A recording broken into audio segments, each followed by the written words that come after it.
Hi friends, எல்லோரும் எப்படி இருக்கீங்க? சந்தனம் பொட்டுலாம் வச்சுருக்கேன், ரொம்ப பக்தியாக மாறிட்டேன் அப்படிலாம் நினைக்காதீங்க.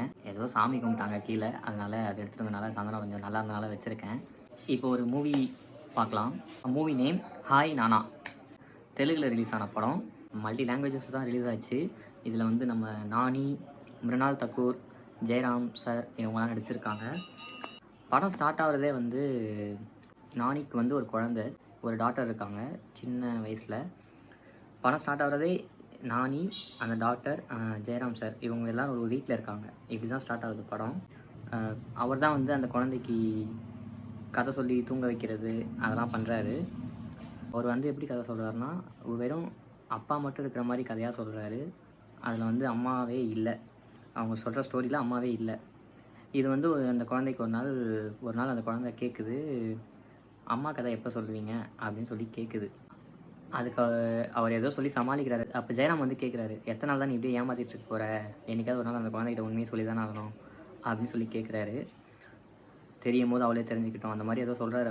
அவர் ஏதோ சொல்லி சமாளிச்சிடுறாரு. அவர் வந்து ஒரு பெரிய ஃபோட்டோகிராஃபராக இருக்கார். இந்த படத்தில் பயங்கரமான ஃபோட்டோகிராஃபராக இருக்கார். அவருக்கு அப்பாயின்மெண்ட்லாம் புக் பண்ணணும், அந்த மாதிரி ஒரு பெரிய ஆளாக இருக்கார். அவர் ஒர்க் டென்ஷனை வந்து வீட்டில் வந்து குழந்தைகிட்ட காமிச்சிடுறாரு. ஏதோ திட்டிடுறாரு, ஏதோ சம்திங் அந்த மாதிரி அம்மா கதை கேட்டுகிட்டே இருக்குன்னு சொல்லிட்டு ஒரு மாதிரி பேசிடுறாரு. அம்மா கதை கிடையாது அந்த மாதிரி ஏதோ சொல்லிடுறாரு. அதில் வந்து அந்த குழந்தை வந்து சோகமாயிட்டு தூங்கிறது. மறுநாள் பார்த்தா ஜெயராம் சார் வந்து வேகமாக நம்ம நானியை எழுப்புறாங்க. என்னன்னா, குழந்தைய காணோம், ஸ்கூலுக்கும் வரலையாம், என்ன ஆச்சுன்னு பாரு அப்படின்னு சொல்லி காணோம். எல்லா இடத்துலையும் தேடுறாங்க. தேடி தேடி ஒரு இடத்துல ஒரு ஹோட்டலில் வந்து அந்த குழந்தை வந்து உட்காந்துருக்கு. இவர் நம்ம நானி பார்த்துட்டு உள்ளே போகிறாரு.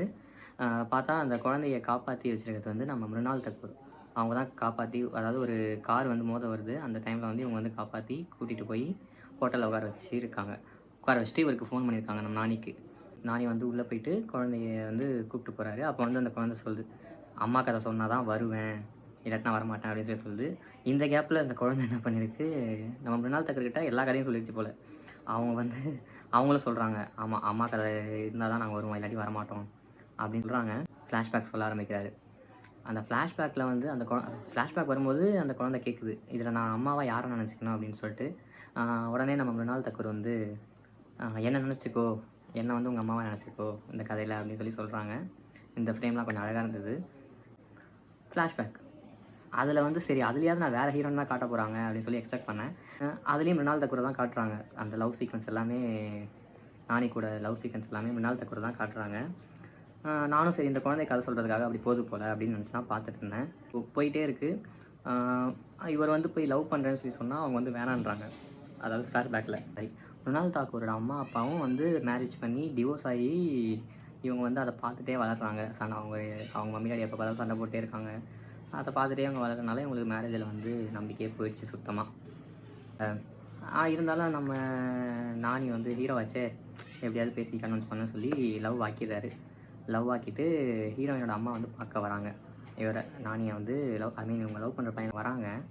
வந்துட்டு இது பண்ணும்போது அவங்க பெரிய ரிச் ஃபேமிலியில் இந்த ஹோட்டலுக்கு வந்து பில்லை வந்து அவரே பே பண்ண சொல்கிறாங்க. அவரும் நேற்று தான் சம்பளம் வாங்கன்னு சொல்லிட்டு அந்த பில்லை பே பண்ணிடுறாரு. அவர் சம்பளம் தான் அந்த பில்லை அவங்க பே பண்ணுறது. இந்த மாதிரி பண்ணனா அவங்க சம்பளத்தை வந்து ஒரு சாப்பாட்டுக்கே நீ வந்து ஒரு வேளை சாப்பாட்டுக்கே செலவு பண்ணுற மாதிரி இருக்கும். அவங்க அம்மா சொல்கிறாங்க. அப்படி இப்படி போயிட்டு இருக்கும்போது ஓகே எப்படியோ பேசி அவங்க வந்து கல்யாணம் பண்ணிட்டாங்க 2 பேரும். கல்யாணம் முடிஞ்சிச்சு 2 பேருக்கும். அதுக்கப்புறம் கொஞ்ச நாள் போனதுக்கப்புறம் நானி வந்து கேட்குறாரு, பேபி பிளான் பண்ணலாம் அப்படின்ட்டு.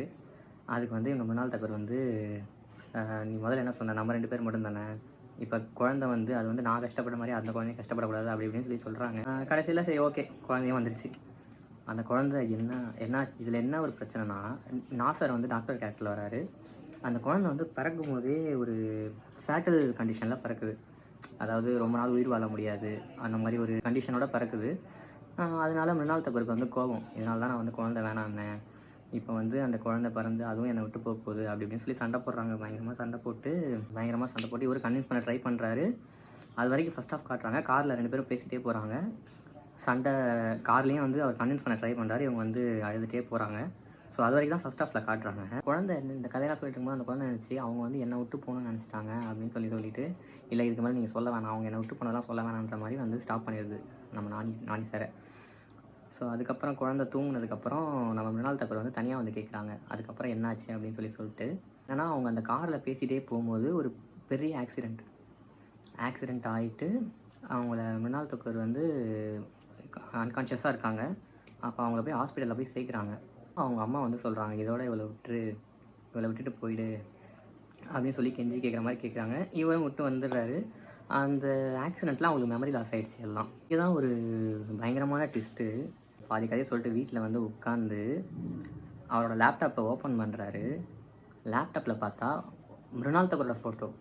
அதாவது இவ்வளோ நேரம் கதை சொல்லிட்டு இருந்ததே அவரோட எக்ஸ் ஒய்ஃப் கிட்ட தான் அவர் சொல்லிட்டு இருந்திருக்காரு. ஏன்னா அவங்க மெமரி லாஸ்ன்றனால அவங்களுக்கு எதுவும் ஞாபகம் இல்லை. இந்த சீன்லாம் பார்க்கும்போது அப்படியே பயங்கரமாக கூஸ் பம்ப்ஸாக இருந்துச்சு எனக்கு. ஸோ மிருனால் தாக்கூர் தான் அந்த குழந்தையோட ஒரிஜினல் அம்மா. இதை ரிவீல் பண்ணிட்டாங்க. ஐ மீன் மெமரிஸ் இல்லாத மிருனால் தாக்கூருக்கு வந்து இந்த குழந்தைய ரொம்ப பிடிச்சி போகுது, ரொம்ப அட்டாச் ஆகிடுறாங்க. ஸோ நானே வந்து இவங்களுக்கு அம்மாவாக வரேன் அந்த மாதிரி. இப்போது திரும்ப வந்து லவ் பண்ணுறாங்க நானியை. அவர் வந்து ஒத்துக்கலை. ஏன்னா அவங்க அம்மா வந்து ஆல்ரெடி விட்டு போக சொல்லியிருக்காங்கன்னு சொல்லிட்டு இவர் தனியாக வந்துட்டார். இது நடக்காது, ஒர்க் அவுட் ஆகுதுன்னு சொல்லிட்டு அவர் இருக்கார். ஆனால் அவங்க விடுற மாதிரி தெரியல. எங்கே போனாலும் கோவாவுக்கு போனாலும் அங்கேயே வந்துடுறது, இந்த குழந்தைக்கு பர்த்டே செலிப்ரேஷன் எல்லாமே பண்ணுறது. அவங்க வந்து விடுற மாதிரி இல்லை கடைசியில். மிருனால் தாக்கூருக்கும் ஐ மீன் இப்போ பழசெல்லாம் மறந்த மிருனால் தாக்கூருக்கு வந்து மாப்பிள்ளை பார்க்குறாங்க. அவங்களுக்கு இன்ட்ரெஸ்ட்டே இல்லை. அவங்களுக்கு வந்து நானி கூட அந்த குழந்தை கூட இருக்கணும்னு தான் ஆசை. ஏன்னா நடக்க போகுது. அந்த ஸ்டேஜில் தான் வந்து நம்ம மிருனால் தாக்கூரோட அப்பாவை வந்து ரிவீல் பண்ணுறாங்க. யாருன்னா நம்ம நானி கூட இருக்கிற ஜெயராம். அவர் தான் வந்து மிருனால் தாக்கூரோட அப்பா. அதாவது மிருனால் தாக்கூரோட மம்மி கூட டிவோர்ஸ் பண்ணிவிட்டு அவங்க வந்து இருக்காங்க நானி கூட. மேரேஜில் தான் இவர் போய் பேசுகிறாரு. இந்த மாதிரி உனக்கு வேணுன்றதை நீ தான் எடுத்துக்கணும் அந்த மாதிரி சொல்கிறாரு. உனக்கு அதான் வேணும்னா நீ வந்து தைரியமான பொண்ணாக இருந்தால் நீ அங்கே போய் நீயே போ அப்படின்னு சொல்கிறாரு. இவங்க வந்து அதை வந்து மோட்டிவேஷனாக எடுத்துக்கிட்டு போகிறாங்க. இப்படி போகும்போது அந்த டாக்டர் மாப்பிள்ளை வந்து டென்ஷன் ஆகிட்டு நானியை போயிட்டு அடிக்கிறதுக்காக போகிறாங்க ஒரு 4 பேர் சேர்ந்து. இதில் வந்து அவர் வந்து குழந்தைய கூப்பிட்டு போயிடுறாரு. நான் வந்து உங்கள் பொண்ணை விட்டு உங்கள் பொண்ணுக்கிட்ட அவரோட அம்மா கிட்ட சொல்கிறாரு. நான் வந்து இப்போ நினச்சா கூட உங்கள் பொண்ணுக்கிட்ட எல்லாத்தையும் சொல்ல முடியும். ஆனால் நான் அந்த மாதிரி பண்ண மாட்டேன்னு சொல்லிட்டு கிளம்பி போயிடுறாரு. போயிட்டே இருக்கும்போது குழந்தைக்கு ஏதோ அந்த டிசீஸ் இருந்ததில்ல. ஸோ அதில் ஏதோ அவங்க மயக்கம் போட்டு விழுந்துருது அந்த குழந்தை. அதை தூக்கிட்டு ஹாஸ்பிட்டல் போகிறாங்க. அந்த மிருனால் தாக்கூருக்கு பார்த்த டாக்டர் மாப்பிள்ளை வந்து அவர் அடிக்கிறதுக்காக வரவங்க இந்த குழந்தையோட கண்டிஷனை பார்த்ததும் அவங்களே எல்லாருமே டாக்டர்ஸ் தான், ஸோ நாங்களே காப்பாற்றுறோன்னு சொல்லி அவங்க வந்து நல்லவங்களாக மாறிடுறாங்க கடைசியில். மிருனால் தாக்கூரும் நானியும் வந்து திரும்ப வந்து ஒன்றாயிடுறாங்க. அவங்க வந்து திரும்ப வந்து அவங்களுக்கு கடைசி வரைக்கும் தெரியல இவங்க தான் அந்த குழந்தையோட அம்மானே தெரியல. ஆனால் அவங்க 2 பேரும் ஒன்றாயிர மாதிரி கடைசியில் காட்டுறாங்க. நல்லா இருந்தது. இதில் வந்து எனக்கு ரொம்ப ட்விஸ்ட்டாக இருந்தது வந்து அந்த இன்டர்வல் ஐ மீன் அந்த ஃபஸ்ட் ஆஃப் முடியும் போது அவர் லேப்டாப் ஓப்பன் பண்ணும்போது அதில் மிருனால் தாக்கூரோட ஃபோட்டோ. அதை பார்க்கும்போது தான் எனக்கே ஷாக். நானே என்ன நினச்சிட்டு இருந்தேன், இவங்க சும்மா இமேஜினேஷன் தான் மிருனால் தாக்கூரை காட்டுறாங்க, ஃப்ளாஷ்பேக் நினச்சிட்டு இருந்தா உண்மையிலேயே அவங்க தான் அம்மா, மெமரி லாஸ் ஆகி எல்லாத்தையும் மறந்துட்டாங்க அப்படின்ற அந்த விஷயம் வந்து நல்லா இருந்தது. ஸோ இந்த படத்தில் வந்து எனக்கு நான் புரிஞ்சுக்கிட்டது என்னென்னா, நம்ம வந்து யாரை தான் வந்து ஐ மீன் எவ்வளோ தான் ஒரு விஷயத்த வேணான்னு சொன்னாலும், இல்லை நம்ம வந்து ஒதுங்கி இருக்கலாம்னு நினச்சாலும், ஒருத்தவங்க ஒரு பர்சனோ இல்லை ஒரு விஷயமோ நம்ம கூட இருக்கணும்னு இருந்துச்சுன்னு ஐ மீன் ஃபேக்ட் இருந்ததுன்னா, அது வந்து எப்படினாலும் கடைசியில் அவங்கள வந்து சேர்ந்துரும். அதுதான் எனக்கு இந்த படத்தில் நான் வந்து எடுத்துக்கிட்ட மெசேஜ். ஐ மீன் இதான் எனக்கு புரிஞ்ச விஷயம். நல்லா இருந்தது. இந்த படம் நெட்ஃப்ளிக்ஸில் இருக்குது. பாருங்கள். பார்த்துட்டு எப்படி இருக்குன்னு சொல்லுங்கள். நான் அடுத்த மூவி என்னென்னு பார்த்துட்டு உங்களுக்கு சொல்கிறேன். பாய்.